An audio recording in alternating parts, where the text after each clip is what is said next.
Bonjour à tous et bienvenue dans cette nouvelle rencontre d'orientation sur les métiers de la lutherie. Et je vais vous donner juste quelques modes d'emploi euh, de la séance. Donc, nous aurons deux séries d'exposés. Une première série d'exposés sur le panorama global des métiers de la facture instrumentale, puis une présentation de la lutherie de guitare proposée par le lycée de Bédarieux. On fera une petite pause à ce moment-là pour prendre les premières questions. Et sinon, on enchaînera directement sur les métiers, les formations proposées par l'ITEM et puis celles proposées par l'École nationale de lutherie, avec un panorama également des formations des écoles à l'international en matière de lutherie. Donc, je passe sans transition du coup la parole. Alors, vous pourrez poser vos questions sans problème par écrit. C'est moi qui les poserai, je les poserai aux intervenants ou ils vous répondront directement par écrit. Surtout, pas d'inquiétude. Et donc, nous allons directement débuter la présentation avec Coraline Barou-Desvignes pour la CSFI. Merci bonjour, beaucoup et bonjour à tous. Corinne Barou-Devine, donc de la CSFI, la Chambre syndicale de la facture instrumentale. Je vais partager ma présentation pendant que je commence à vous parler. Euh, alors, voilà. Je ne sais pas si ça s'affiche bien. C'est parfait. Euh, Très bien. Donc voilà, donc là, juste pour vous dire d'où je parle, la CSFI, la Chambre syndicale de la facture instrumentale, qui est une organisation professionnelle qui regroupe des professionnels de la facture instrumentale et de la lutherie. Donc tout instrument de musique confondu, excepté les orgues qui, eux, sont dans une autre organisation, et tout type d'activité confondue. Donc c'est par ce point que je voulais commencer. La facture instrumentale, enfin, on utilise globalement le terme de facture instrumentale, ça recouvre un grand nombre d'activités différentes. Donc, il y a à la fois bien sûr de la fabrication qui peut être artisanale comme semi-industrielle. Je pourrais vous en dire un peu plus en vous parlant un peu des entreprises après. Mais il y a également tout ce qui est entretien, réparation, maintenance, la restauration également d'instruments anciens, d'instruments historiques. Et puis, il y a toute la partie distribution, vente, location. Et donc, on a évoqué aussi l'importation, l'exportation, ce qui est lié également au reste, dans le sens où il y a une partie de la fabrication qui est le fait de fabricants français installés en France, mais il y a également, bien sûr, tout ce qui est la fabrication à l'étranger et donc qui est importé et distribué en France. La facture instrumentale, ça regroupe 18 métiers d'art, donc qui sont reconnus métiers d'art officiellement donc par décret, voilà, qui sont sur la fabrication et la restauration d'un grand nombre, d'une grande partie des instruments de musique. Donc voilà, donc un panorama assez large avec des activités différentes et donc des instruments de musique très variés, très différents. Pour vous en dire un peu plus sur les types d'entreprises, il y a donc euh, une partie des entreprises, donc c'est pour ça que j'évoquais une fabrication semi-industrielle, qui sont ce qu'on appelle des PME ou des ETI. Donc on a dans les fabricants français, deux grandes entreprises qui sont dans la fabrication d'instruments à vent, qui sont Buffet Crampon et Henri Selmer, où là on va jusqu'à plusieurs centaines de salariés. Mais avant ça, on redescend, enfin on est plutôt vers des entreprises autour jusqu'à 50 salariés. Donc il y a une partie de ces entreprises qui sont voilà plutôt de belle taille pour le secteur. Mais sinon, la facture instrumentale, c'est surtout une myriade de toutes petites entreprises, puisqu'on estime qu'il y a au moins 80% des entreprises qui sont des entreprises unipersonnelles, ou alors peut-être avec un salarié, mais voilà, vraiment des toutes petites entreprises. Donc, ça fait des tailles d'entreprises très différentes. Et ces entreprises sont réparties partout sur le territoire, dans toutes les régions, avec l'Île-de-France qui arrive en tête, voilà, pour le nombre d'entreprises, mais donc des entreprises enfin, de tailles différentes, avec du coup des enjeux qui peuvent être assez différents. On a rassemblé ces dernières années pas mal de données avec différentes études qu'on a pu faire, dont une étude économique et puis voilà des recherches auprès de l'INSEE. Donc, sur toutes les activités que j'ai évoquées plus tôt, on estime qu'on a autour de 2850 entreprises en France et plus de 6500 professionnels. Euh, et donc, les deux tiers de ces entreprises sont dans la fabrication, entretien, réparation, location d'instruments de musique.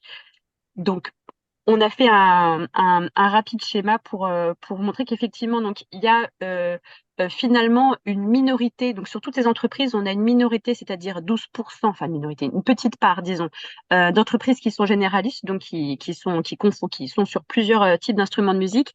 Mais sinon, la grande majorité se spécialise sur une famille d'instruments de musique, avec en tête les guitares et les pianos. Voilà ce que je peux vous dire pour l'instant. Et alors sur certains, voilà, sur certaines données, là, on n'est pas dans des chiffres, mais voilà, un peu pour avoir des choses en tête. Parce que donc effectivement, il y a l'atelier de lutherie, l'atelier du luthier, que ce soit le luthier violon ou le luthier guitare ou voilà, ou tout autre type d'instrument. D'ailleurs, ça peut être des instruments à vent, des instruments traditionnels.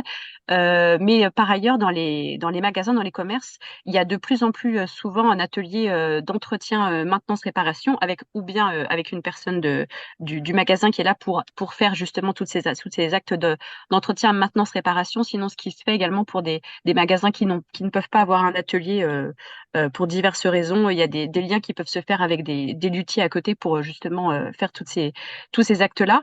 Pour ce qui est du commerce des instruments de musique, ce qui est très important, c'est toute la partie conseil aux musiciens, entretien, puisque c'est là justement la valeur ajoutée de tous ces commerces par rapport aux achats qui peuvent se faire en ligne.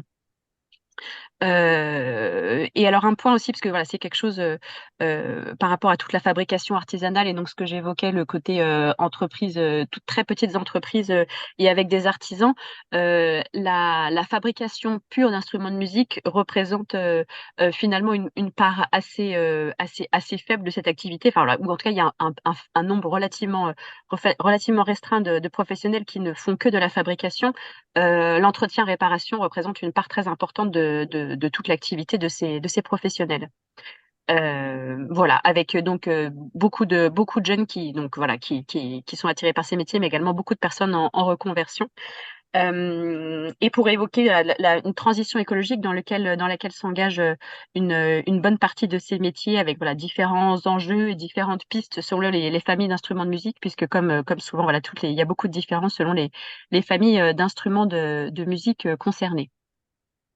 Voilà, donc c'était un panorama assez large un peu de la facture instrumentale et de ses métiers. Je pourrais répondre à vos questions si vous en avez. Voilà, et je vais arrêter le partage pour laisser la parole sur la suite. Merci Coraline. Et on va passer tout de suite la parole à Kevin Lecomte, donc qui est professeur et responsable de la filière luthier de guitare au lycée de Bédarieux. Ce qui peut être un peu étonnant d'ailleurs, effectivement, mais d'ailleurs il va falloir qu'il nous explique pourquoi finalement on a une formation de luthier de guitare à Bédarieux. Bonjour à tous. Vous m'entendez bien? Parfaitement bien. Alors c'est parfait. La section lutherie à Bédarieux a débuté en 1995. Il faut savoir, beaucoup de personnes nous demandent pourquoi Bédarieux. En fait, pour savoir, c'est grâce à l'usine Lag. En fait, l'usine Lag à Bédarieux est arrivée à Bédarieux en 1993 et avec le travail du lycée, du rectorat, a créé cette section facteur de guitare. Ça a commencé facteur de guitare en 1995. Moi-même sortant de cette formation en 97-99, j'ai pu travailler et suivre de loin cette formation qui a évolué avec le temps. De 95 jusqu'à aujourd'hui, on est passé d'un CAP facteur de guitare à deux diplômes. Donc maintenant, à ce jour, nous avons un diplôme, un CAP ATIM, qui est donc assistant technicien en instruments de musique, et un BMA, un brevet des métiers d'art, BTFI. Donc c'est brevet pour les techniciens de facture instrumentale. Ces deux diplômes, en fait, sont déjà on est la seule section dans un lycée public. Donc, contrairement à nos amis de l'ITEM qui proposent quasiment les mêmes formations, c'est le seul lycée public en France. Nous avons donc le CAP à Team qui va apprendre aux élèves sortis troisième ou même plus âgés tout ce qui va être réparation, entretien, réglage de l'instrument, spécialement la guitare, la basse. On reste sur ces instruments-là. Et c'est un CAP qui dure 2 ans. Et après, on peut passer sur un BMA, donc le brevet métier d'art pour la fabrication de l'instrument. Où pendant ces 2 années, nous allons travailler sur la création de 2 instruments, création d'une acoustique et d'une électrique. Je travaille également, donc moi je m'occupe des 2 classes, des 2 sections CAP et BMA. Et le lundi, nous avons Pierre Guibrua, qui est luthier à son compte, également meilleur ouvrier de France, qui vient également m'épauler pour leur apprendre une autre partie au CAP, autant au CAP qu'au BMA.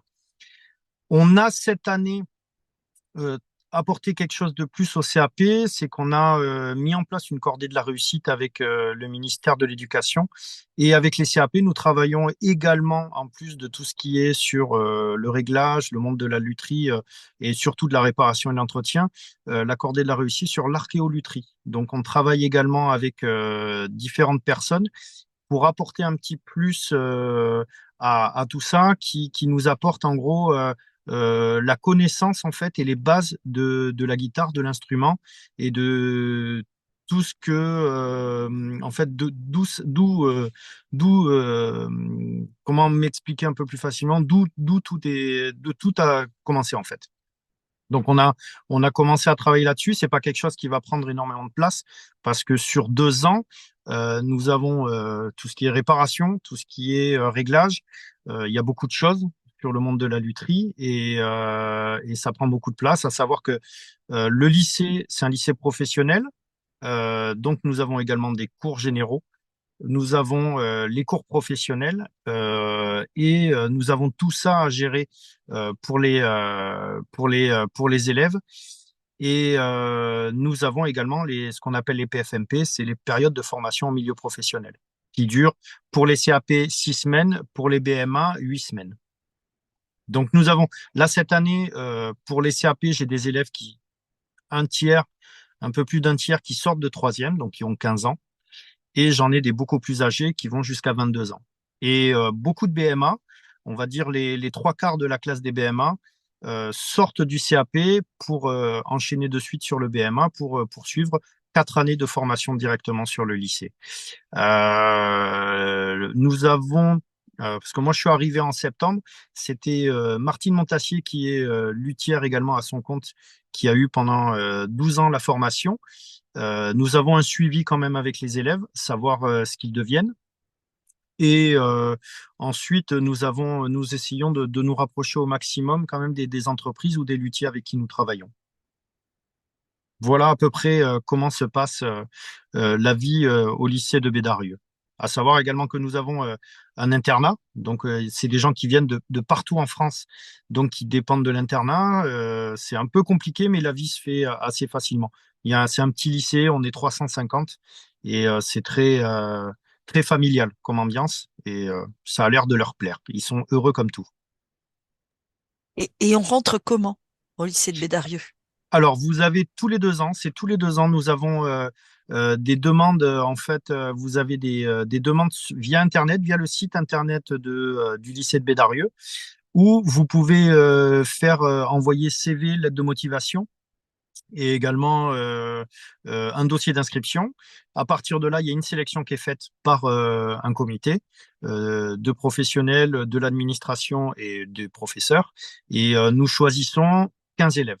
On est parti sur 15 élèves sur chaque session. On a 15 élèves en BMA, 13 élèves cette année parce qu'il y en a 2 qui sont pas venus tout compte fait. Donc nous avons 13 élèves en BMA et 15 élèves en CAP Team. Et ça se D'accord. fait, voilà, via le site internet du lycée, vous avez toutes les informations nécessaires. Donc, si j'ai bien compris, vous recrutez une fois tous les 2 ans. Une fois tous les 2 ans, oui. On fait D'accord. la période du diplôme qui est de 2 ans. Donc, en fait, tous les 2 ans, là, on a commencé une nouvelle session du CAP qui va durer 2 ans. Et en même temps, nous avons commencé la session du BMA. Donc, en fait, on récupère tous les 2 ans une trentaine d'élèves, quasiment neuf. Du coup, est-ce que cette année, vous faites, c'est une année où vous recrutez Non, ou cette non, année, c'est une année, c'est pour l'année prochaine? alors, c'est même pas pour l'année, ce sera pour la fin D'accord. d'année prochaine. Nous avons la session qui sera une session 2023, 2024, 2025. Donc, la nouvelle session CAP, la nouvelle session BMA, ce sera septembre 2025, donc les inscriptions courant 2025. Je sais que nous avons une grosse demande vu que nous sommes un lycée, le seul lycée public. Nous avons énormément de demandes chaque semaine, des gens qui envoient des courriers pour savoir comment intégrer la section. Ouais, vous leur direz de regarder Bien le sûr. webinaire et comme ça, il n'y aura pas de problème, ils auront la réponse. On Je- mettra le lien, avec grand plaisir, on mettra le lien via ça, nos réseaux et le site internet, bien sûr. ça sera avec grand plaisir. Est-ce que vous avez quelques éléments aussi d'insertion? Alors, on n'a pas des éléments d'insertion, on a des élèves là en CAPA Team pour faire le tri. En fait, on a donc des élèves qui sortent de troisième, mais on a également des élèves qui ont un parcours un peu atypique, qui sont arrivés à la faculté et qui ont découvert la section lutherie, ça leur plaisait énormément, et qui ont migré en fait vers ça. Donc, on a un élève qui sort d'une maîtrise d'anglais, qui a 22 ans. On a un élève qui avait pris une année sabbatique parce qu'il savait pas trop, il connaissait pas, il était intéressé par la lutherie, musicien, mais il ne savait pas qu'on pouvait intégrer ce lycée. Il a découvert ce lycée, il est intégré comme ça. On a des gens qui sortent des beaux-arts. Et après, on a beaucoup de lycéens en plein cours qui ont découvert. Alors, je pense que c'est grâce à pas mal de choses, vous avez le CIO, le Centre d'information et d'orientation, qui ont pu aiguiller les élèves. Vous avez les lycées auxquels, autour de Bédarieux, en fait, on fait pas mal de forums pour faire découvrir. Et après, la découverte grâce aux réseaux sociaux, grâce à beaucoup de choses qui commencent à se dire. Dans les magasins, il y a des gens qui parlent, c'est les deux sortes qui sortent, c'est l'item ou Bédarieux. Après, et donc les gens font le choix entre les deux pôles d'éducation et de formation. Et du coup, en termes de donc, est-ce qu'il faut, par exemple, être guitariste pour aller fabriquer des guitares? Est-ce que Alors, c'est beaucoup des jeunes qui sont déjà des pratiquants, on va dire? c'est, alors je vais être franc avec vous, ils sont tous guitaristes ou bassistes, parce que à l'intérieur du diplôme, vous avez des cours d'éducation musicale où on va travailler sur l'histoire de la musique, l'histoire de l'instrument, et vous avez également tout ce qui est autour du solfège. Parce que, pour être franc, quand vous travaillez sur quelque chose, il vaut mieux connaître l'instrument, savoir comment il fonctionne, et puis comprendre le futur client avec qui vous allez être confronté. Moi, j'essaye de leur expliquer que même si vous écoutez tel style de musique, il faut s'ouvrir en fait à tout type de musique pour comprendre les demandes et les attentes des futurs clients, que ce soit en lutherie, que ce soit en magasin de musique, que ce soit pour de la vente ou de la réparation, il faut comprendre tout. Donc, si on explique que la guitare a tel ou tel problème et qu'on n'est pas soi-même musicien, on ne peut pas y arriver. Et on ne peut pas se projeter dans la fabrication ou dans la réparation. Donc oui, ils sont tous musiciens. Merci beaucoup. Et du coup, on va faire sans transition, on va passer justement la parole à l'item qui va pouvoir compléter, puisqu'en fait, il y a aussi une formation en Oui, lutherie de guitare. Donc du coup, ça complétera en fait votre propos. Merci. parfait. Alors, je vais partager également l'écran. Vous me dites si ça fonctionne. Ça a l'air. Donc, effectivement, on est très complémentaires. Alors, visiblement, ça fonctionne, mais je n'arrive pas. Est-ce que c'est bien pour vous, là? Voilà. Bon, beaucoup de partenaires autour de l'ITEM. L'ITEM, pour faire rapide, c'est une structure qui a été créée il y a une trentaine d'années, posée par un projet européen en 1992 pour défendre les savoir-faire sur plusieurs familles d'instruments. Donc effectivement, par rapport à Bédarieux, on a la guitare, mais on a d'autres instruments. Et surtout, par rapport à effectivement ce lycée public, on est complémentaires parce que nous, on travaille plutôt sur l'apprentissage. Donc, ce sont d'autres modalités d'entrée en fait dans le diplôme. On a donc pour vous présenter l'ensemble de l'offre à l'ITEM, qui est une association, qui est également le centre d'examen national pour la facture instrumentale pour ces instruments. Nous avons le CAP assistant technicien instrument de musique, hein, donc qui vous a déjà été présenté. Le CAP accordeur, qui est un CAP particulier accordeur de piano, voilà, qui est complémentaire à la team. Et puis le brevet métier d'art, technicien facture instrumentale, dont on vous a également parlé et qu'on déploie sur l'ensemble des familles instrumentales. Pardon, je vais revenir en arrière. Nous avons également une offre sur une filière son avec un titre professionnel de niveau Bac+2 sur notamment les nouveaux enjeux aussi de son immersif et globalement sur la préparation d'un plateau sonore et toutes les logiques donc de mise en place hein, de aussi filière enregistrement puis spectacle et un bac+2 donc titre niveau 5 sur la filière commerce hein, qui est un titre qui s'appelle manager des unités marchandes. Voilà, donc en gros, nous, on est vraiment sur les métiers techniques et de vente de la musique de façon un peu plus complémentaire que simplement la facture instrumentale. Donc, je vais vous proposer le détail de l'ensemble de ces trois pôles. Sur la facture instrumentale, donc nous avons, là, je ne vais pas revenir sur ce que Coraline a très bien présenté déjà, qui étaient les débouchés métiers. Mais donc, les quatre familles, c'est la guitare, donc comme à Bédarieux, le piano, les instruments à vent, enfin, dont les cuivres, hein, et les accordéons. Voilà. Sur ces quatre familles d'instruments, il y a plusieurs façons en fait de venir se former. Si on vient effectivement post-troisième ou en reconversion, on va commencer par le CAP assistant technicien instrument de musique qu'on peut faire de deux façons à l'ITEM. Donc, vous pouvez le faire en 2 années en apprentissage sur les instruments à vent, sur le piano et sur la guitare. Voilà pourquoi on propose une modalité différente de Bédarieux. On peut aussi faire sur ces mêmes instruments et sur l'accordéon le CAP en une seule année. Mais dans ces cas-là, comme effectivement nous sommes une association, pour nous, il est payant. Voilà, donc il y a un coût d'entrée sur la formation puisqu'on n'est pas, on n'est pas un lycée public. En général, les personnes qui font le CAP en un an chez nous, c'est plutôt du public de reconversion, donc des gens qui sont déjà salariés et qui vont utiliser leur compte personnel formation, des fonds Pôle emploi, voilà, le public dont parlait un petit peu déjà notre collègue tout à l'heure, mais vraiment à 90%, ces sélections sont remplies par des gens qui sont plutôt autour de 30, 40, 50 ans et qui sont en reconversion. Donc là, si on parle vraiment du public scolaire, en général, nous, on est plutôt sur une voie par l'apprentissage excepté pour le CAP accordeur de piano, que nous gardons en une seule année. Voilà. Lequel se fait aussi, puisqu'il faut parler des autres écoles, à l'INJA, l'Institut national pour les jeunes aveugles, qui prépare également ce CAP accordeur piano.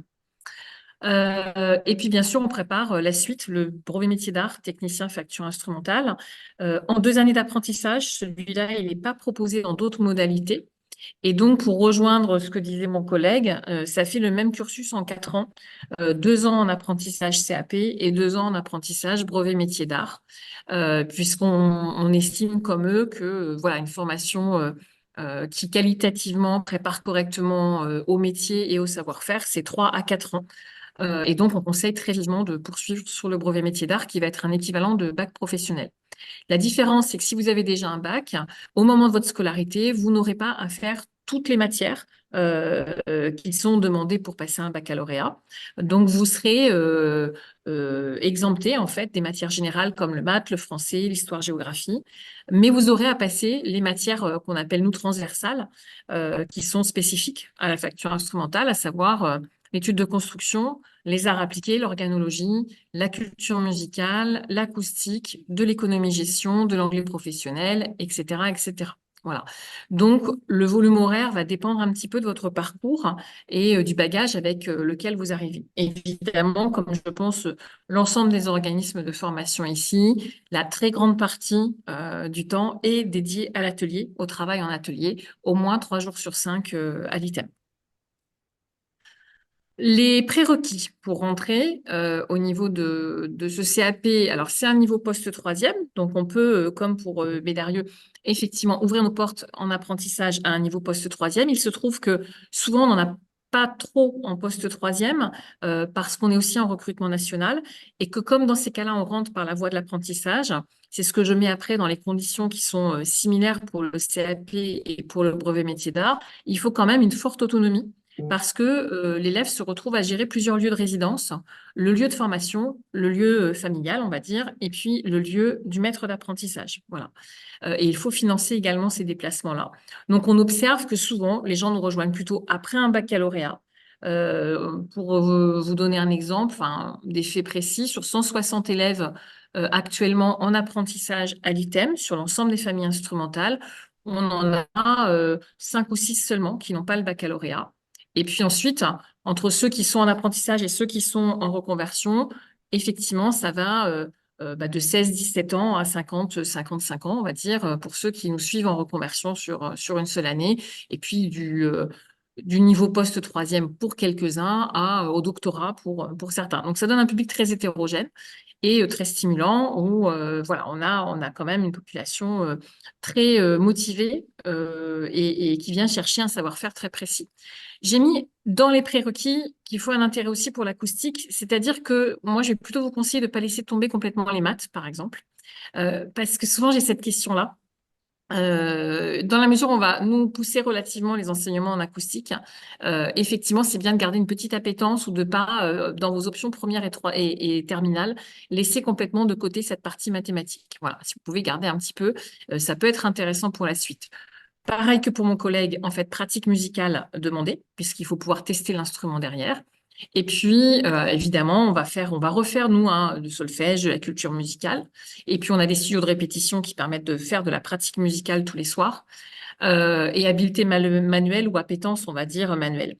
Un test spécifique pour le CAP accordeur de piano, mais donc qui se fait en une seule année, c'est l'audiogramme. On va vous faire passer pour le CAP à team piano et pour l'accordeur de piano un audiogramme pour voir quel est votre niveau en fait d'écoute, de qualité de votre écoute et de perception au niveau de votre oreille, parce qu'il y a certains audiogrammes qui vont, on sait, vous rendre très très difficile la capacité à devenir accordeur de piano, puisqu'on va beaucoup travailler l'oreille pour les accordeurs de piano. Pour le brevet métier d'art, on a les mêmes prérequis. En fait, simplement, pour entrer en brevet métier d'art, le CAP ATIM facture instrumentale est obligatoire. On peut étudier au cas par cas quelqu'un qui viendrait d'un CAP ébénisterie. Voilà, parce que ça existe, c'est proposé par le ministère de l'Éducation nationale, mais ça va dépendre de la trajectoire de la personne. Et pareil, on va garder l'intérêt pour l'acoustique, la pratique musicale et l'habileté manuelle. Voilà pour la partie facture instrumentale. Sur la partie, je ne sais pas si je développe cette partie-là ou si vous préférez qu'on la garde pour d'autres webinaires pour vous, parce que Non, c'est un non, petit peu on peut connexe, c'est continuer. item, mais Ça c'est fait rien. On votre peut continuer. thématique. Oui, oui. Voilà.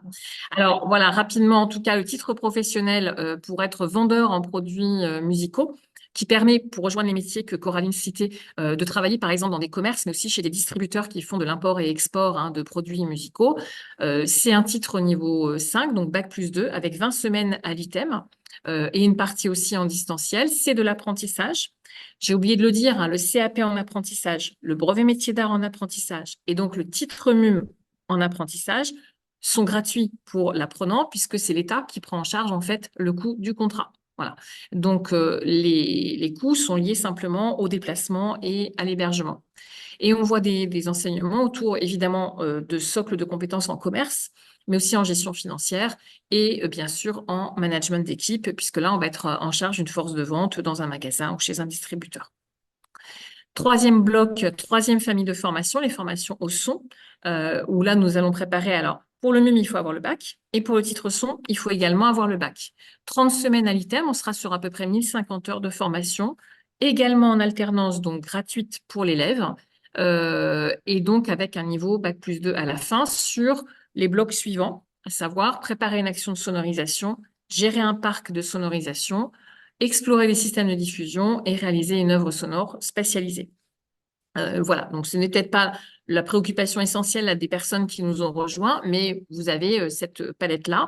L'intérêt, c'est que nos élèves en facture instrumentale vont également aller faire des modules de musique assistée par ordinateur, des modules d'enregistrement, de la même façon que nos élèves vont aller en facture instrumentale, par exemple, apprendre à calculer un devis de réparation, mais l'argumenter aussi auprès d'un client dans notre outil pédagogique qui est le magasin pédagogique. On a recréé un magasin, en fait, et c'est en situation que nos élèves en facture instrumentale vont apprendre à faire aussi tout ce qui concerne la relation client. C'est pour ça que ces 3 diplômes sont quand même relativement liés et que voilà, c'était intéressant de les présenter aussi à ce titre parce que nos outils pédagogiques résonnent un petit peu les uns avec les autres. On a un bâtiment donc important, 4800 mètres carrés locaux. Chaque famille instrumentale est répartie dans un des bâtiments que vous voyez pour que les instruments ne se gênent pas. 12 studios de pratique instrumentale, je le disais, et donc à peu près 200 élèves avec 70 intervenants professionnels. Beaucoup de partenaires, je les ai présentés au départ, et également des actions de formation continue, mais là, c'est pas l'objet de vous détailler cela ici. La particularité de l'ITEM et dont les élèves vont également bénéficier, c'est que en 92, quand l'Europe pose ce projet, on a le pôle de recherche mutualisé pour la facture instrumentale qui est à l'ITEM. C'était une de nos missions. Il existe toujours et il travaille sur plusieurs thématiques, notamment ce que tu indiques, Coraline, de maintenant travailler sur les enjeux environnementaux, puisqu'on a des projets sur le renouvellement des bois dans la facture instrumentale, sur les alternatives écologiques, sur une relocalisation de la fabrication. Et donc, tout ça, ce sont des enseignements qui sont transférés directement dans nos diplômes. Même si, ensemble, en ce moment, avec les partenaires, on travaille aussi la question de la révision du CAP, justement pour que ces éléments-là apparaissent bien dans les diplômes. Donc, on fait des recherches fondamentales qui sont ensuite transférées dans les cours. On fait également des prestations pour certains artisans, par exemple, pour diverses entreprises. Et puis, on a une mission de patrimonialisation, c'est-à-dire de défense aussi du patrimoine instrumental, notamment pour arriver à refabriquer certains instruments qui sont dans des musées ou pour arriver à défendre la diversité instrumentale. On a pu pour cela avoir un partenaire majeur qui est la Fondation Bettencourt-Schuller, et donc, nous équiper, vous le voyez, la liste des équipements qu'on a pu acquérir récemment, des découpeuses laser, du fraisage laser aussi, un tour numérique, une caméra acoustique, des impressions 3D, qui sont des choses qu'on apprend aussi à nos élèves pour que leur modèle économique soit viable après au moment où ils vont s'installer. En termes d'insertion, je vous entendais poser la question tout à l'heure. Nos élèves, en fait, pour la plupart, souhaitent s'installer après. Alors, on leur conseille d'aller jusqu'au brevet métier d'art avant de s'installer. Et on leur conseille aussi, globalement, de rester plutôt 4-5 ans chez un artisan avant de se lancer. Parce que voilà, c'est pas en 3-4 ans qu'on a même fini d'acquérir l'ensemble des gestes de la facture instrumentale et même de s'acculturer aux réalités gestionnaires et financières d'une entreprise. Donc voilà, nous on essaie de leur dire, il faut essayer de rester dans le métier auprès d'un professionnel pendant 4-5 ans ou plus. Mais c'est vrai qu'on constate que l'insertion se fait beaucoup par la création d'entreprises en ce moment. Voilà. Sur les instruments avant, il n'y a pas du tout de difficulté d'insertion. Sur l'accordéon non plus, parce qu'on manque énormément d'accordeurs accordéons en France et de fabricants, même s'il y a encore Mogin, effectivement, la région du centre, enfin du côté dans le Limousin. Mais en tout cas, les accordeurs accordéons sont trop peu nombreux en France. Pareil pour en fait le piano, où il y a une demande très importante et beaucoup de travail, et également à l'international. Donc, ce sera très intéressant que vous ayez ce panorama à l'international après. N'hésitez pas à envisager de faire une carrière internationale, une trajectoire professionnelle internationale. Et en guitare, voilà, beaucoup d'installations directement de nos apprenants, même si nous, on leur conseille de rester un petit peu après chez un artisan. On est donc certifié Calliope. Dernier point, faire ses études au Mans. Alors, c'est une ville qui coûte assez peu cher en logement parce que nous, on n'a pas, malheureusement, comme Bédarieux, d'internat. Donc, on a des partenariats avec des centres, des foyers de jeunes travailleurs ou avec aussi des particuliers qui offrent des chambres. Et on est en train de monter un maillage aussi avec le Crous pour essayer de bénéficier de chambres au niveau du Crous. On est relié par la ligne du tramway directement à la gare. Donc, ça, c'est assez pratique. Et on est en sortie d'autoroute. Donc, c'est également au niveau routier assez facile d'accès. On a beaucoup de partenaires culturels avec lesquels on fait aussi un certain nombre d'activités qui sont des concerts accessibles aux élèves, qui sont des artistes qui viennent expliquer comment, par exemple, en jouant un piano à la verticale, ça change son accord et comment, du coup, pour nos élèves, ça veut dire quelque chose. Et on essaie de travailler, voilà, cette question des rencontres avec nos partenaires aussi sur le territoire. Et puis, on a une biennale, Le Mans Sonore, qui réunit l'ensemble des partenaires du territoire, une biennale sur les questions justement de son scientifiquement, mais aussi en diffusion, mais aussi en facture instrumentale. C'est la particularité un petit peu sur nos territoires.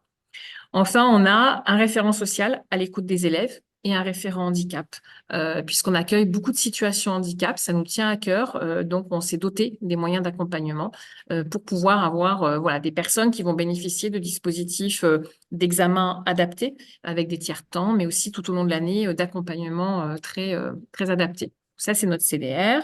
On est aussi centre de ressources nationales hein, sur toutes les ressources concernant la facture instrumentale. Et puis ça, c'est pour vous faire un petit peu envie, les voyages qu'on organise. Alors, Buffet Crampon, tu l'as cité, Coraline, hein, mais voilà, et on a aussi Selmer qu'on rencontre régulièrement. Il y a des sorties pédagogiques chez l'ensemble de nos partenaires, Playel, Algam, la Philharmonie de Paris, la Cité de la Musique. Ça, c'est ce qu'ils font quand ils sont en CAP. En brevet métier d'art, ils vont un petit peu plus loin. En brevet métier d'art, deuxième année, ça peut être la Belgique, ça peut être le musée du piano de Limoux, ça peut être voilà, une semaine dans les Vosges. Et nous avons introduit, c'est la nouveauté depuis l'année dernière, 4 semaines à l'étranger obligatoires en première année de brevet métier d'art pour justement travailler, connaître les luthiers à l'étranger, travailler sa trajectoire professionnelle. Donc là, ils sont au Mexique. Nos élèves en section vent étaient partis au Mexique avec la Banda Musica pour faire de la rénovation d'instruments dans une école de musique dans un site assez défavorisé. Et nous venons de récupérer une accréditation Erasmus+ pour 5 ans pour pouvoir monter justement des mobilités internationales. Voilà. Merci. Pour, il reste une diapo. Oui, c'était les concerts. Voilà, c'était juste pour D'accord. dire aussi qu'on fait des concerts. On fait de la musique en fait. Vous faites aussi de la musique. Oui, C'est bizarre, pas que des instruments. oui, mais on en joue. C'est ça. Et peut-être une question du coup sur à quel moment on se présente à l'ITEM et de quelle façon. Alors, en fait, on a un processus avec des portes ouvertes digitales au mois de décembre, où on peut déjà s'inscrire sur le site pour assister à la présentation générale, puis après avoir un rendez-vous dédié par instrument avec le futur formateur de cet instrument-là. Et ensuite, on se retrouve début février, toujours sur les portes ouvertes en présentiel. Et ensuite, on clôt, nous, une première série d'inscriptions au 1er mars, donc ça vient assez vite, parce qu'effectivement, il faut se mettre en chemin assez vite de trouver un maître d'apprentissage. Donc, on vous accompagne, hein, bien sûr, dans cette recherche-là. Donc, il suffit de se déclarer, en fait, comme candidat à l'apprentissage ou comme candidat sur un CAP en une année, hein. Et à ce moment-là, on vous recontacte et on vous accompagne dans vos démarches. Et au 1er mars, on voit déjà quel est l'état de remplissage, entre guillemets, de nos sections, puisque, pareil que pour Bédarieux, on a des faibles effectifs, hein. On veut faire quelque chose de très qualitatif. On ne prend pas plus de 12 personnes, en fait, dans chaque section. Donc, ça se remplit très vite. Voilà. Donc, les rendez-vous décembre, puis février en présentiel et un dépôt de dossier pour le 1er mars. Quand vous parlez de section, Oui, c'est section instrument avant, par c'est exemple, ça. Section instrument avant, et section donc CAP, CAP instrument avant, CAP voilà. piano. Mais après, si vous avez déjà un CAP, vous pouvez candidater en brevet métier d'art, hein, bien sûr. Mais voilà, le parcours classique, c'est plutôt d'arriver en CAP et de continuer sa scolarité sur 3 ou 4 ans chez nous. Merci beaucoup. Du coup, comme on a vu qu'il manquait, il y avait un trou dans vos filières, et on Hum, a vu que il y avait des cordes, mais uniquement des cordes frappées. D'ailleurs, entre parenthèses, personne n'a parlé des harpes. Oui, il Qui n'y a pas fabrique, à quel endroit on s'occupe des harpes? Il n'y a pas de formation initiale au harpe parce qu'on n'a pas de CAP dédié à ça. Coraline, Non, tu je confirme, précises? oui, je Ouais, voilà. confirme, oui. On a fait justement un diagnostic qui posait cette question de est-ce qu'il faut rouvrir des formations dédiées au harpe? Il semble qu'en fait, la modalité qui existe, c'est que les fabricants eux-mêmes accompagnent déjà beaucoup ceux qui sont en acquisition de harpe, hein, et les magasins, et que donc c'est une niche tellement serrée que il semble qu'elle soit couverte par déjà le travail que réalisent les fabricants dans l'accompagnement de l'achat de la harpe. Voilà, c'est l'état actuel en tout cas de la situation sur les harpes. Alors il y a sans doute des artisans qui fabriquent des harpes, mais là je vous avoue que personnellement je les connais pas, mais en tout cas il y a une entreprise en France qui fabrique des harpes qui s'appelle Camac, qui est Mm. vers Nantes et qui effectivement voilà fait de la Ouais. formation en interne. Donc effectivement voilà, comme disait Carole, a priori donc il n'y a pas de formation qui existe, mais a priori la situation actuelle semble convenir. Donc bon, Voilà. a priori. Mm. D'accord. Et donc, il nous reste les autres cordes, les frotter. Donc, je vais passer la parole tout de suite à Valérie Bozer-Lec et Étienne Bélanger pour Bonjour. présenter la fabrication des instruments à cordes. Bonjour à toutes et à tous. Je vais laisser Étienne mettre en ligne notre diaporama. Et puis, j'ouvrirai la présentation et je lui laisserai la main ensuite. Les éléments beaucoup plus techniques de la présentation. Est-ce que vous voyez mon écran? Oui, on voit Oui. l'écran. Il faudrait juste mettre en Alors, format présentation. ouais. Je suis pas Il un me semble. pro. Ah, voilà, ça y est. J'ai eu un problème de connexion. On le met en pleine page, Étienne? Oui, alors je sais pas pourquoi je trouve plus Présentation, à mon Ouais, avis. ouais, ouais, c'est c'est là, ça. Oui, c'est voilà, ça, voilà. C'est c'est ça. ça. Voilà. Alors, si jamais j'ai un petit souci de connexion, Étienne, tu prends le relais tout de Hmm, suite. pas de On problème. peut passer tout de suite à la deuxième diapositive. Donc, notre école, l'École nationale de lutherie de Mirecourt, est la seule école en France qui prépare à la facture instrumentale des instruments du quatuor. Elle a été créée par Étienne Vatelot et Alain Boer en 1970. Et en fait, elle a été créée dans un contexte un petit peu particulier où auparavant, on se formait essentiellement et uniquement en atelier dans les manufactures qui existaient encore. Et il était vraiment nécessaire au regard de la crise que connaissait le monde de la lutherie de créer cette école pour perpétuer un savoir-faire assez exceptionnel. On peut passer à la suivante. Donc, notre école prépare à 2 diplômes pour l'instant, c'est-à-dire elle prépare au CAP assistant luthier. Là, je pense on peut passer. Et elle prépare ensuite en 2 années au diplôme des métiers d'art. Alors je dis actuellement parce qu'à la rentrée 2025, il est prévu que nous créions le diplôme national des métiers d'art et design, donc avec une validation du parcours à Bac+3, alors qu'actuellement il est à Bac+2. Donc, c'est vraiment important pour notre école. Donc, on va rester sur un DNMAD qui sera en facture instrumentale, toujours du quatuor. Il y a en perspective également un DNMAD en archéterie. On est en train de travailler sur cet élément. Et puis, nous envisageons également, mais à une échéance un petit peu plus lointaine, c'est-à-dire rentrée 2026-27, un diplôme supérieur en art appliqué qui serait dédié davantage à la restauration des instruments. Donc actuellement, mais ce sera la même chose pour le DNMAD, nous sommes en recrutement post-bac. Et donc, nous recrutons cette année avec une date limite de candidature pour le 15 avril. Donc, tout est en ligne au niveau de notre école, avec un dossier administratif de candidature à compléter. Et nous demandons aux candidats de réaliser un book personnel qui met en avant son parcours, sa motivation.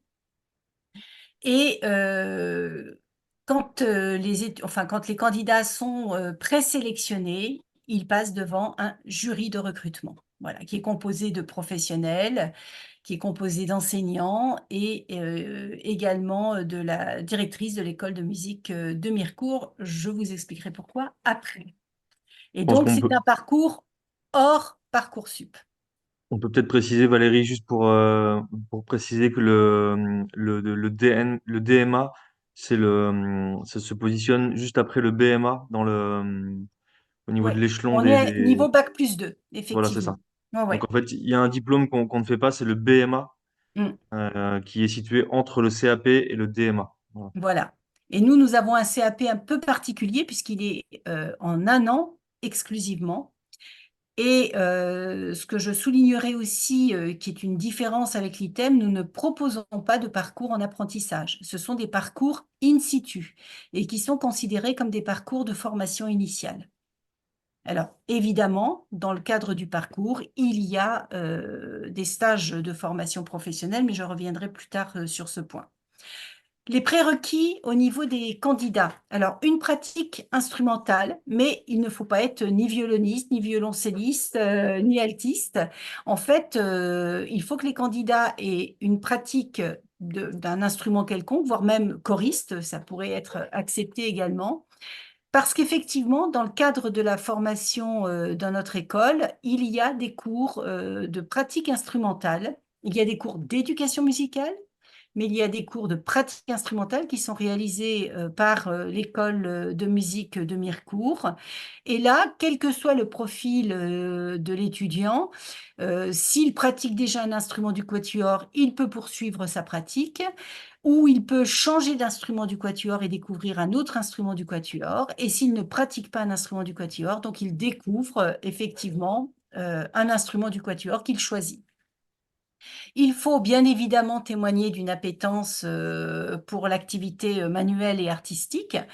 Alors, certains ont déjà des aptitudes et des pratiques autour d'une activité manuelle et artistique, mais ce n'est pas non plus un prérequis. Par contre, là où on sera assez attentif, c'est est-ce que le candidat s'est bien renseigné sur le métier de luthier? Est-ce qu'il a déjà été en contact avec un luthier artisan? Est-ce qu'il a effectué des stages qui lui permettent vraiment de pouvoir appréhender ce qu'il attend dans le cadre de la formation en lutherie? On peut passer à la diapo suivante. Alors, sur l'organisation de la formation, donc là, on avance aussi. Donc, nous recrutons chaque année 12 étudiants et nous recrutons au niveau national et au niveau international. Au niveau donc, national, nous avons tous les profils, hein. Nous avons des néo-bacheliers, comme nous pouvons avoir aussi des personnes qui ont abouti à un parcours universitaire, voire un parcours professionnel, et donc qui sont en situation de reconversion, quand bien même nous sommes une formation initiale. Et puis, nous recrutons à l'international et chaque année, effectivement, nous avons des candidats de l'international qui sont présents et qui sont recrutés. Cette année, nous avons en première année de formation une jeune Islandaise et une jeune Malaisienne. En deuxième année, un jeune Coréen du Sud et en troisième année, une Américaine. Donc voilà, une école qui est très ouverte à l'international. Étienne, je te laisse la parole pour préciser peut-être maintenant ce que l'on y fait pendant ces 3 ans, où la Oui, pratique alors en atelier est vraiment majoritaire. complètement. Je pense que ce qui est important de souligner aussi, c'est le fort attachement de la profession par rapport à l'école de lutherie. Ça, c'est une particularité, je pense, de notre école, c'est que Mm. vraiment beaucoup de luthiers sont passés par l'école de Mirecourt et ils souhaitent vraiment garder un contact et il y a un fort lien qui se crée entre l'école et les luthiers qui sont installés. Donc ça crée quand même une dynamique qui est assez particulière à l'école, d'accueil des stagiaires, aussi voilà, en termes de trouver un emploi. C'est quelque chose qui peut vraiment jouer. Donc quand on intègre l'école, c'est un petit peu plus que simplement intégrer une formation, c'est aussi intégrer Un un monde à certain, part entière. voilà, on se plonge dans un petit monde à part entière de la lutherie française. Mm. Voilà. Donc donc nous, la particularité, c'est qu'on est vraiment sur le geste technique. Voilà, on estime que l'importance de l'outil, le geste, ça c'est vraiment une particularité de l'école Mm. qui nous tient à cœur et qu'on cherche à développer. Et c'est quelque chose qui est assez long à acquérir, le geste technique, et qu'on peaufine en fait toute sa vie, hein. Voilà, c'est quelque chose qui est très important. Donc, on est toujours dans la fabrication. Sur la première année, on va fabriquer entre un et 2 violons. Ensuite, en deuxième année, on fabrique un violon et un alto. Cette fois-ci, on va les vernir et les monter. Donc, on a tout aussi un module de formation sur le vernis. Et en cours de la deuxième année, on va commencer aussi à faire un peu de design d'instruments, donc du dessin. Et ensuite, au cours de la troisième année, donc là, c'est le projet professionnel. Donc, l'étudiant doit réaliser soit un violoncelle, soit 2 violons ou 2 altos. Donc, c'est des instruments qui se réalisent d'après des instruments historiques. Donc, l'élève doit réaliser des relevés sur un instrument ancien. Et ensuite, voilà, ce travail fera l'objet d'un mémoire de fin d'études. Voilà. Et donc, les heures d'atelier sont quand même très conséquentes, puisqu'en première année, les étudiants doivent avoir 30 heures d'atelier par semaine, et les 2 années suivantes, c'est entre 18 et 20 heures d'atelier. Et donc, comme le disait Étienne, la dernière année est consacrée à la réalisation d'instruments, mais assortie aussi, accompagnée d'un travail sur de mémoire professionnelle, et ces mémoires professionnelles sont archivées à la Cité de la musique également. Les autres disciplines qui sont enseignées dans ce parcours, donc de l'art appliqué évidemment, de la physique appliquée en deuxième année, où on va travailler justement sur les composants des cols, des vernis, mais aussi sur l'acoustique, de l'anglais de la première à la dernière année, de l'éducation musicale également de la première à la dernière année, donc travail sur l'histoire et les courants musicaux, mais aussi un travail dans le cadre du chœur des luthiers qui est assez important aussi. De l'économie et gestion, dernière année de formation, et nous avons aussi un enseignement en lettres. Il se trouve que notre enseignante est certifiée en théâtre, et donc c'est une autre pratique artistique qui est assez bienvenue dans la formation des jeunes luthiers. Je pense qu'on peut Donc, souligner aussi les périodes de stage. Donc, oui, cinq tout à fait. semaines au cours du CAP et ensuite 3 semaines par an pour les 2 années de DMA. Et donc, la possibilité aussi de réaliser ces stages à l'international. Et c'est même plutôt encouragé parce que c'est un vrai plus. Alors, au niveau de la pratique instrumentale qui est réalisée en partenariat avec l'école de musique de Mirecourt, donc nous avons la création aussi d'un orchestre à cordes et qui est tout à fait complémentaire. Et souvent, d'ailleurs, il y a des concerts à deux, c'est-à-dire orchestre à cordes plus le chœur des luthiers. Et donc, il y a une vie artistique et culturelle qui est assez riche également sur Mirecourt. Voilà.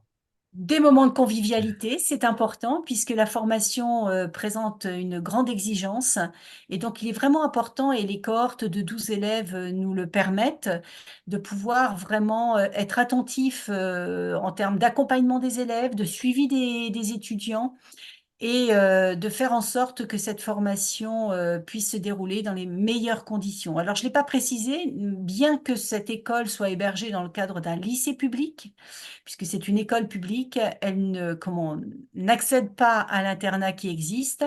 Les étudiants se logent, on va dire, en ville, où il y a effectivement de multiples propositions de location et de colocation. Donc, il n'y a jamais de souci d'hébergement sur Mirecourt, en tout cas à ce jour. Et puis, c'est une école qui est très ouverte aussi sur son environnement, qui participe très activement aussi à tout ce qui se joue sur le territoire en termes de pratiques artistiques et culturelles, et puis qui est ouverte aussi à l'accueil de musiciens. Nous avons accueilli, par exemple, Gauthier Capuçon, Zlétine Rousseff et bien d'autres musiciens encore. Et puis, comme le soulignait Étienne, nous avons un lien extrêmement fort avec les deux organisations professionnelles qui existent en lutherie, à savoir le GLAF et la LATFI. Et chaque année, le GLAF organise sa Sainte-Cécile, donc la fête patronale des luthiers à Mirecourt. Et en plus, depuis 3 ans maintenant, il y a le salon de la lutherie et de l'archeterie de Mirecourt au même moment. Donc, on va dire un pôle d'animation assez fort autour de la lutherie et de l'archeterie. Et dans ce week-end, les étudiants peuvent bénéficier d'un certain nombre de conférences de très très haut niveau par des spécialistes et puis aussi peuvent montrer où ils en sont au niveau de leur pratique en facture instrumentale. Donc des temps très forts d'échanges et de rencontres et qui vraiment sont le reflet de ce lien particulier avec la profession tout au long de la formation. En bas à droite, on voit aussi un moment de formation hors école, mais dans l'école, mais hors temps scolaire, avec un intervenant extérieur qui est organisé par une association aussi de l'école. Mm. Voilà, les portes ouvertes. Et donc, on vous accueille toute la journée, le samedi 16 mars. Nos portes ouvertes se déroulent de toute façon quasi systématiquement mi-mars. Et donc, nous aurons à cœur de vous accueillir, de vous expliquer comment nous travaillons, de vous montrer cette belle école et de pouvoir répondre ainsi à toutes vos questions. Merci beaucoup. Alors moi, j'aurais une petite question. Euh, En fait, là, pour l'instant, on voit beaucoup de filles. C'est vrai, Alors, je me faisais la réflexion. Alors, c'est quand même mixte, hein, il n'y a pas que des filles. mais c'est très mixte, on est quasiment à 50%. C'est une D'accord. profession qui se féminise. D'ailleurs, nous avons, pour la première fois dans l'histoire de l'école, une professeure luthière depuis cette année. Et c'est vrai que la profession se féminise. Nous ne sélectionnons pas sous cet angle, on ne cherche pas la parité, mais il se trouve qu'elle est de fait paritaire. Mais voilà, il y a de plus en plus de jeunes luthières dans ce milieu. Et j'avais une deuxième question parce que je vois que vous êtes limité dans la taille, et je me pose la question comme pour les harpes, mais où sont passées les contrebasses? Alors, la contrebasse, c'est un format qui est compliqué à aborder pour les élèves parce que c'est un format qui rentre difficilement dans une année scolaire, en fait, en termes de Ouais, fabrication. tout à fait. Donc, c'est un peu ça la problématique. Euh, c'est vrai que nous, on se définit plutôt comme quatuor. Donc, voilà, Mm. c'est un peu excluant par rapport à la contrebasse. Après, voilà, on estime que les compétences qu'on acquiert pour le quatuor, bah, elles sont valables aussi pour la contrebasse. Tout à C'est fait. vrai que c'est vrai que c'est un instrument un petit peu à part et les ateliers qui font la contrebasse, en général, ils ne font que ça. Mm. Voilà. Et nous avons effectivement autour de nous des artisans luthiers qui sont plutôt spécialistes dans la contrebasse et rien n'empêche effectivement un étudiant à la sortie de l'école, s'il le souhaite, de se spécialiser dans la contrebasse, de chercher à travailler dans ce type d'atelier Ou ça peut être en stage durant l'école ou en aussi également. stage pour appréhender l'instrument. Là, on est sur des instruments, on a bien entendu, qui sont relativement patrimoniaux aussi, hein, donc où il y a une culture où on cherche à beaucoup. On a bien entendu que, par exemple, le projet se faisait à partir d'un instrument dont on va ancien, euh, dont on va faire un relevé et que l'on va effectivement essayer de reproduire d'une certaine manière. Mais quelle est la place justement qui peut être donnée à l'innovation ou la recherche sur des instruments plus modernes, différents. Et c'est un peu la même chose d'ailleurs, parce qu'à l'ITEM, on a vu qu'il y avait un pôle recherche, innovation. Euh, Comment on fait de la recherche et de l'innovation dans un domaine ultra patrimonial? Alors moi, je C'est, dirais, mais je laisserai Étienne aussi prolonger, je dirais que c'est déjà en maîtrisant le geste et en comprenant déjà comment les instruments sont fabriqués que l'on peut ensuite se lancer dans de la création à 100% et d'imaginer de nouveaux instruments. Mais si l'on ne maîtrise pas la facture instrumentale de base, et la maîtrise de cette facture instrumentale de base, c'est très compliqué ensuite d'imaginer créer d'autres instruments. Et comme le soulignait Étienne, c'est les étudiants qui sortent de notre école peuvent appréhender la facture instrumentale d'autres instruments, voire même aussi la guitare, puisqu'on en a certains qui sont plutôt guitaristes, qui sont passionnés et qui je dirais pas se reconvertissent ensuite dans la guitare, mais ou qui vont appréhender aussi de la facture instrumentale, d'instruments baroques, etc. Donc on a des parcours en sortie d'école qui sont assez différents et des appétences qui sont aussi très différentes. Non, je laisse Étienne compléter. C'est vrai qu'on n'a pas non plus évoqué ça, mais il y a aussi toute la famille des instruments anciens, donc tout ce qui est viol de gambe, Mm, ces instruments-là. Donc ça, on ne le fait pas. mm, Par contre, effectivement, comme ça a pu être dit, nous, je pense, la qualité de l'école, c'est vraiment le geste technique, quoi. C'est-à-dire, on estime que on apprend bah, simplement à raboter, à dégauchir, à utiliser le canif, le ciseau à bois, la gouge. Et en fait, c'est des compétences qui sont transversales, en fait. Donc, voilà, elles peuvent permettre d'exploiter vraiment tous les instruments. Alors après, sur l'innovation, c'est vrai que c'est une question qu'on nous pose souvent.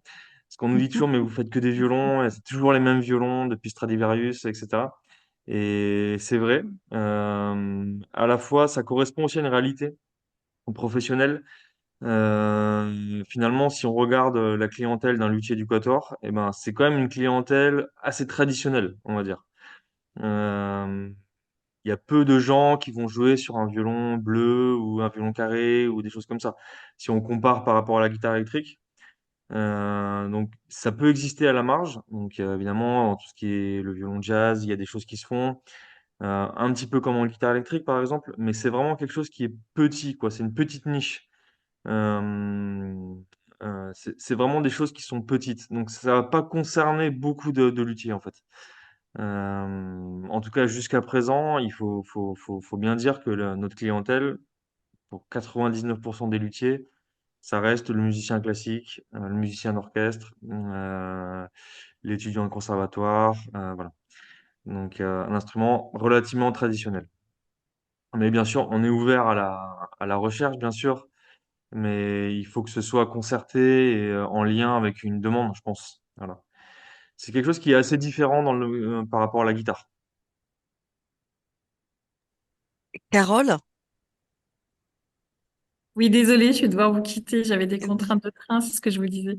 Oui, pas de souci. Voilà, Merci. merci beaucoup pour cette Merci invitation beaucoup. et cette initiative. À Et, et, bientôt. et du coup, moi, je vais continuer à poser mes questions un peu bizarres, puisque effectivement, on a parlé de la question justement des instruments anciens. On a aussi toute la question des instruments traditionnels Mhm. Mm, et la question dans les instruments anciens, mais où est passé le clavecin? Alors, on a bien compris qu'il y avait bien une école pour les facteurs d'orgue. ouais. Donc là, enfin, il y a quelque chose effectivement qui existe. Mm, Il y a un savoir-faire en plus français qui est quand même reconnu. Euh, Qu'est-ce mm, qu'il en est des clavecinistes, en fait, des fabricants de clavecins? Parce qu'il y a aussi tout un, il y a aussi des facteurs de clavecins et d'épinettes. Et puis par ailleurs, sur tous les instruments traditionnels, en fait, où est-ce qu'on se forme pour aller faire un biniou, une cornemuse, etc. Alors, je me permets du coup, Mm. avec ce que j'en sais, après je laisserai éventuellement Valérie Boserlec et Étienne Bélanger compléter s'ils ont d'autres informations.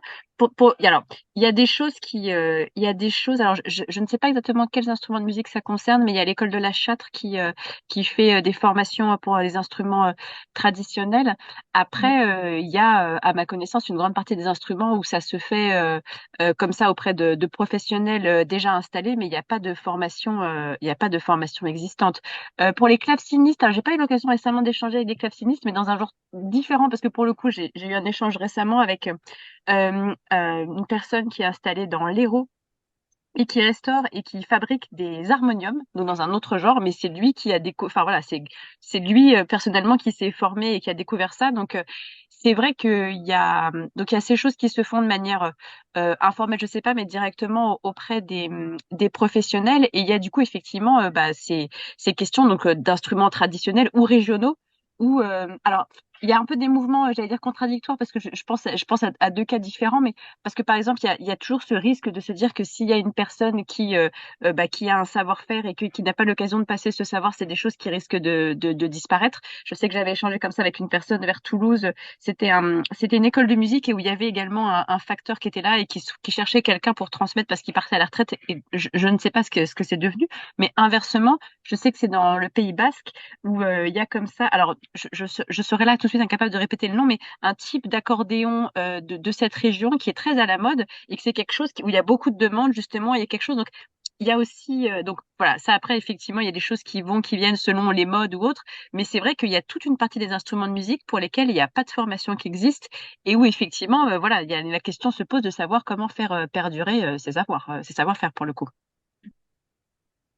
J'en suis C'est là de vrai. des informations à ma disposition. Ouais, c'est vrai que quelquefois nous sommes contactés par des professionnels sur des secteurs extrêmement spécifiques. On parlait des harpes tout à l'heure. On a déjà été contactés notamment par des harpistes pour transmettre un savoir-faire et ils s'adressaient aussi à notre école. C'est vrai que quand on sort d'une école de formation comme la nôtre, on peut appréhender des factures instrumentales différentes et notamment chez des artisans très très spécialisés sur certains types d'instruments et ils peuvent rebondir parce qu'ils ont acquis une certaine rigueur dans le geste et donc ils peuvent continuer à apprendre et à se diversifier. On a des parcours comme cela d'étudiants dans les années passées qui pratiquent de la facture instrumentale hors instrument du quatuor. Par exemple, pour un élève qui aurait fait Mirecourt, et qui souhaiterait faire des cornemuses, par exemple, ou je sais pas, la vielle à roue, on va dire quelque chose comme ça, c'est possible. Et en fait, il aura les compétences. Mm. Voilà. Oui, donc en fait, en allant éventuellement compléter sa formation dans un atelier Tout à C'est auprès ça. d'un artisan et fait. justement bénéficier de la transmission, Mm. d'une transmission de savoir-faire et de plus précisément adapter Peut-être rebondir aussi sur les questions, Étienne, de justement de formation à l'étranger Mhm. en lutherie. Oui. Alors déjà, juste pas comme ça, on a l'impression que l'école de Mirecourt a toujours existé, que Bah non. c'est une que c'est une école mais patrimoniale elle-même. Mm. C'est-à-dire qu'elle existe depuis le 19e. Et en fait, non, manifestement, alors qu'il y avait des luthiers à Mirecourt. Mm. Bah, à Mirecourt, il y a des luthiers depuis les années 1700 à peu près, C'est ça. même avant. Même avant. Mais en tout cas, voilà, ça a commencé à se développer fortement à partir de ces années-là. Et ça a toujours fonctionné comme un espèce de gros centre d'apprentissage, Mirecourt, en fait. Il n'y a jamais eu d'école en tant que telle, mais tous les luthiers étaient formés à Mirecourt. Donc c'est un peu pour ça qu'on a cette impression-là. En tout cas, pour faire un petit tour d'horizon sur les écoles en Europe. Alors, il y a une petite précision aussi qu'il faut ajouter. Ça a été évoqué, mais il faut quand même le redire, c'est que nous, l'école à Mirecourt est complètement gratuite. Ah oui, Donc ça, c'est quelque chose qu'il faut dire. Il n'y a même pas de frais d'inscription. non. Et autre point qui peut être aussi important, donc les logements et voilà, la vie à Mirecourt, c'est très Très peu cher. accessible. Mm. Donc voilà, c'est une façon de faire des études à moindre coût, on va dire. Mm. Voilà. Parce que si on fait le tour d'horizon des autres écoles de lutherie en Europe, bah, il y a des écoles qui sont publiques, semi-publiques. Il n'y a pas beaucoup d'écoles qui sont gratuites, en fait, Non, si on regarde bien. Là, j'ai commencé par l'Allemagne. Donc l'école la plus connue en Allemagne, c'est Mittenwald. Donc là, c'est une formation qui est assez similaire à celle de Mirecourt. mm. D'après ce que je sais, c'est une école qui est gratuite. Ouais. Euh, et ils ont aussi deux autres centres de formation en Allemagne, plutôt vers l'est, à Klingenthal et à Markneukirchen. Voilà, ça c'est pour l'Allemagne. Euh, En Angleterre, il y avait une école de lutherie qui était assez réputée, qui fonctionne toujours, c'est l'école de Newark. Ça se trouve à côté de Nottingham. Alors, c'est une école qui était gratuite jusqu'à ce que l'Angleterre sorte de l'Union européenne. Et Mm. maintenant, par contre, elle est assez chère pour les étudiants européens et français. Donc voilà. C'est une Et on est possibilité, sur mais des droits d'entrée autour de 4 000 euros l'année. ouais, ouais, ouais, c'est assez cher. Ouais. Et avec Et il une y a aussi, structure universitaire. c'est ça, voilà. Ils font aussi de la guitare et des instruments avant aussi. Et il y a aussi une autre formation dans le East Sussex, ça, c'est le Westdean College. Voilà, c'est une autre formation qui est plutôt assez bonne aussi, je crois. Sinon, l'école de lutherie, bien sûr, la plus connue, c'est celle de Crémone en Italie. Donc voilà, c'est une école assez grosse, beaucoup d'étudiants étrangers. Mm. Donc là, c'est une école qui doit avoir des frais d'inscription, mais ça doit, voilà, j'ai pas en tête exactement, faut se renseigner, Mm. Mm. mais c'est pas très très cher, je pense.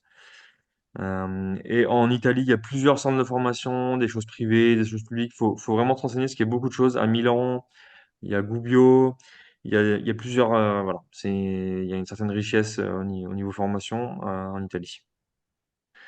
Il y a une formation en Espagne, à Bilbao, qui est publique, qui a des frais d'inscription, par contre autour de 1 000 € par an, je pense. Voilà, c'est une école qui est assez intéressante, assez jeune et assez dynamique. Il y a deux formations en Belgique, une formation à Anvers qui s'appelle l'ILSA, et une formation à Marche-en-Famenne dans la partie wallonne. Voilà, donc c'est deux écoles de lutherie en Belgique. On a une école de lutherie aussi à Poznań en Pologne. Ça c'est une école qui est publique, hein.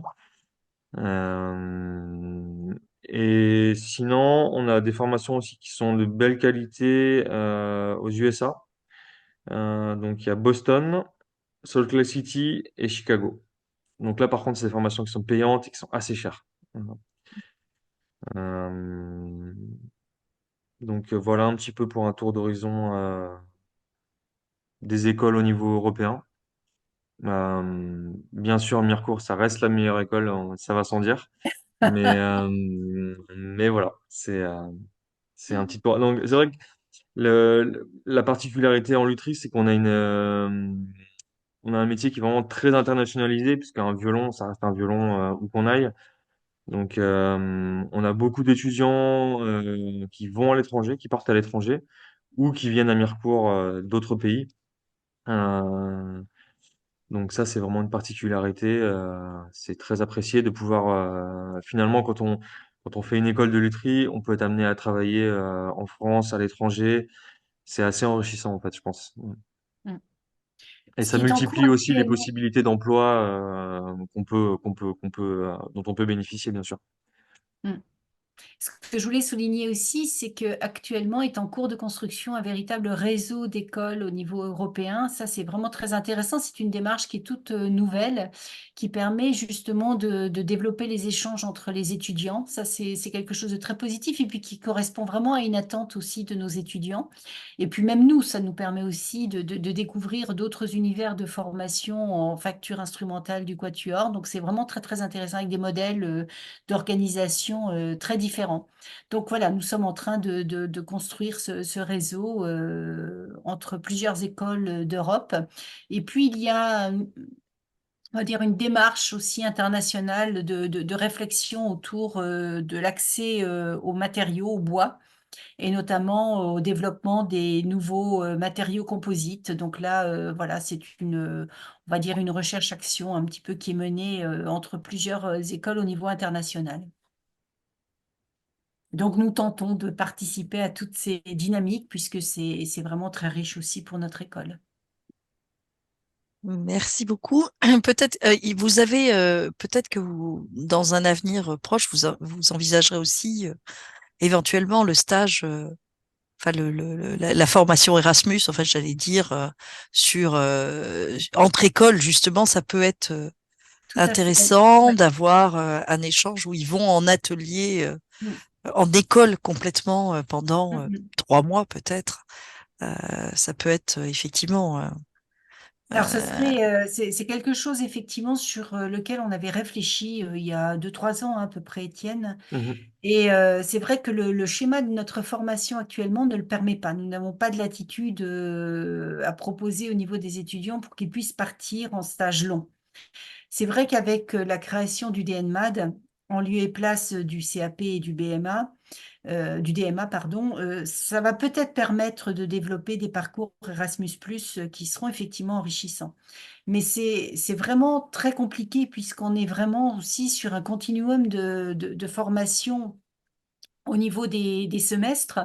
Et donc, s'autoriser à quitter un semestre, il faut aussi l'anticiper dans le schéma de formation. Sinon, les étudiants ne pourront jamais en profiter. Donc, c'est vraiment quelque chose, comme nous sommes actuellement en train de réfléchir à la création de ce DNMAD et au référentiel sur ce DNMAD, c'est quelque chose qu'il faut aussi avoir en tête pour pouvoir faire profiter aux étudiants ce type de parcours assez enrichissant. Mais il faut l'anticiper dans le cursus de formation. Ça ne peut pas arriver n'importe comment et n'importe quand. Mais ça fait partie effectivement des pistes de travail. Des pistes, d'accord, dans le cadre notamment effectivement, parce que du coup, le DNMAD, il sera sur un niveau licence. Tout à fait. Mm. Donc, Tout à fait. effectivement, sur un schéma C'est de vrai. licence, ce qui permet aussi une reconnaissance niveau licence Complètement, et ce pour qui la permet aux suite. étudiants de diversifier éventuellement leur parcours professionnel et de C'est formation, ça, puisqu'ils pourraient accéder à des masters c'est qui ça. existent et se spécialiser. Si nous, on veut aussi aller sur un diplôme supérieur en art appliqué, et notamment au niveau de la restauration d'instruments, c'est aussi pour pouvoir promouvoir au niveau de nos étudiants des parcours assez diversifiés sur la restauration d'instruments en atelier, mais aussi sur la préservation des instruments au niveau patrimonial, dans une logique patrimoniale. Et ça, pour l'instant, ça n'existe pas. Ce serait unique en Europe. Et donc, il y a là quelque chose aussi à imaginer et à créer pour que notre école soit confortée aussi dans son rôle à la fois de facture d'excellence, mais aussi de référence au niveau de la facture instrumentale. Bien, je vous remercie. Je pense qu'on a abordé à peu près tous les sujets.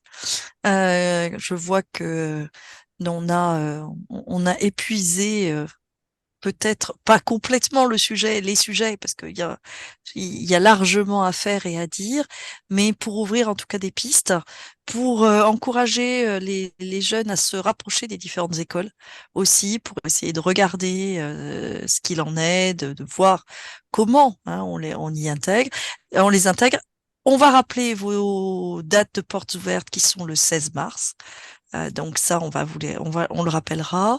Et donc elles sont sur place ou elles Elles sont sont en sur place. présentiel, C'est sur Elles place. sont en en distanciel. présentiel. Elles sont que en présentiel, hein, Elles donc ne il sont faut. qu'en présentiel et il y a toujours des facilités pour des hébergements pour les personnes qui viennent de loin. D'accord. Et puis maintenant, c'est pas si loin que ça non plus. Non, Hein, c'est pas le bout du monde. avec le train, c'est pas le bout du monde. Voilà, on y arrive. Et ben écoutez, merci beaucoup à tous en tout cas. Merci. Merci. Et, euh, Merci à vous. et puis j'espère que on donnera envie à des jeunes aussi de se lancer dans ces métiers-là, qui sont des métiers. Ah, moi, alors, j'avais si une petite question avant de. Est-ce que il est envisagé à certains moments d'intégrer dans la formation, au-delà de la technique, puisqu'on a bien compris que c'était un geste technique, mais qu'il y a dans ces métiers qui sont des métiers d'accompagnement, de l'accompagnement de l'artiste. Est-ce qu'il est prévu de former aussi finalement à des capacités d'écoute, à des capacités euh, presque de maïeutique en fait, hein, par rapport à l'artiste, pour justement arriver à nouer le dialogue, puisqu'en fait c'est quand même très très riche, hein, cette relation entre un luthier et l'artiste. Comment on peut former aussi et développer ces compétences-là qui sont, à mon avis, essentielles. Bah, ça, c'est une question qui est très intéressante. Effectivement, ça, c'est quelque chose qui. En fait, nous, le problème à l'école, c'est qu'on voit pas beaucoup de musiciens. En fait, c'est une école, donc on est centré sur le geste technique. Et en général, c'est des choses, des compétences qu'on acquiert en atelier Mm. quand on rencontre les musiciens et qu'on développe un dialogue. Mais c'est vrai que c'est des choses qui sont très intéressantes et on devrait plus le développer finalement à l'école. Euh, Mais on l'appréhende quand même un tout petit peu. C'est-à-dire que quand nous accueillons des musiciens ou des quatuors et qu'il y a cet échange autour des instruments qui sont réalisés par les élèves, on commence à toucher du doigt cette relation qui est au cœur finalement de l'artisanat en lutherie, cette rencontre avec le musicien, le regard qu'il porte sur l'instrument que l'on a passé des heures à créer. Quelquefois, effectivement, on va dire que les retours peuvent être assez difficiles, voire douloureux, mais c'est vrai qu'on ne le développe pas, c'est pas central dans notre formation dans les 3 ans. Mm. Et pour autant, à travers la rencontre que l'on peut avoir avec des artistes qui se déplacent au sein de notre école, on commence à y toucher du doigt. Et puis, je le souligne parce qu'Étienne ne le soulignera pas, mais les enseignants qui interviennent en atelier lutherie sont avant tout des professionnels. Donc, ils sont aussi porteurs on va dire, de cette sensibilité, de ce savoir, et donc ils transmettent aussi des choses à ce niveau-là. Mais ça ne fait pas l'objet d'un enseignement à part entière, quoi. Ça, Ouais, c'est sûr. c'est la capacité d'écoute, la qualité d'écoute, le sens du relationnel, il s'acquiert aussi avec la maturité. La maturité à la fois en tant que luthier, mais la maturité tout court. Mm, mm. Donc, Mais c'est sûr que c'est des questions qu'on évoque ah sans oui. cesse Mm. en atelier. La question de la relation avec le musicien, comment interagir sur tel et tel sujet, les réglages, etc. C'est des choses c'est toute l'année on revient là-dessus, hein, Mm. c'est sûr, hein. Et Moi, puis, pardon, pardon. pardon. J'ajouterais, mais du coup, c'est un peu le complément, mais du coup, l'autre facette, si je puis dire, c'est de se dire aussi que, de manière générale, je dis, il faudrait que mais collectivement, ça parle aussi de nous et des organisations professionnelles, mais d'aller effectivement vers les musiciens et même vers les futurs musiciens, mais justement vers les écoles de musique, les conservatoires, pour parler de ces métiers, pour les valoriser, pour les faire connaître et pour justement éveiller aussi chez les musiciens qui se destinent, enfin quoi, amateurs ou professionnels autres, mais pour éveiller effectivement comment dire, cette chose, mais de tout ce qui touche à l'instrument de musique et à la relation justement future avec les luthiers, les facteurs, de tout ce lien et du fait effectivement que c'est quelque chose qui se fait qui se fait à deux justement, voilà, mais qui se nourrit. Donc il y a en dehors des centres de formation, effectivement, c'est quelque chose qui s'éveille progressivement chez les professionnels. Il y a aussi le côté voilà, le côté musicien où c'est un vaste sujet, mais voilà, ce serait aussi quelque chose effectivement à construire sur le temps et dans la durée, mais qui serait important. Mm. Mais Et c'est je vrai qu'à pense que chaque fois, vous avez raison, je pense, excusez-moi, vous avez vas-y, raison, vas-y. je pense, parce que c'est une relation qui est vraiment à double sens, c'est-à-dire Oui, que nous, on connaît quand même assez bien les musiciens parce que d'une part, on est quand même aussi musicien et puis on est confronté à l'instrument tous les jours. Et c'est vrai qu'on a souvent aussi l'occasion de voir que les musiciens ne savent pas vraiment ce que fait un luthier en fait. Mm. Donc, absolument. il y a une Nous, relation à nous construire. faisons le même constat. Nous faisons le même constat de là où on est, vous encore plus, mais nous faisons effectivement le même constat de même chez les musiciens, ouais, de cette méconnaissance, si je puis dire, au sens large. Donc, ce serait Mm. des belles relations à valoriser. Tout à fait. Un peu d'éducation, Des en deux côtés. fait. Mm. Mm. Oui, oui, non, mais je pense que. Mais là, on ouvre un chantier Ah Tout là, à c'est fait. un gros chantier. de l'autre côté qui est dans la formation de l'artiste, du Mm. musicien, intégrer aussi les rudiments de base, à la fois de compréhension du fonctionnement, un peu d'organologie, on n'en fait quasiment plus, donc de compréhension de l'instrument lui-même, du fonctionnement de l'instrument, de son fonctionnement physique aussi, voilà, mais aussi de savoir s'entendre, s'écouter et puis de un minimum entretenir. Mm, mm. Tout à fait. Je pense que comme un coureur apprend à entretenir ses tennis, ses baskets, de la même manière, un musicien devrait savoir entretenir.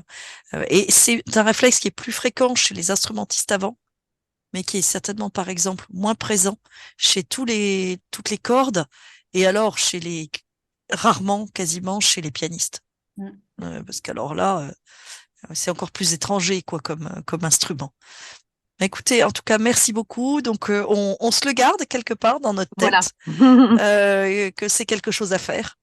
Et merci, puis je vous libère bien volontiers, et puis à l'année prochaine.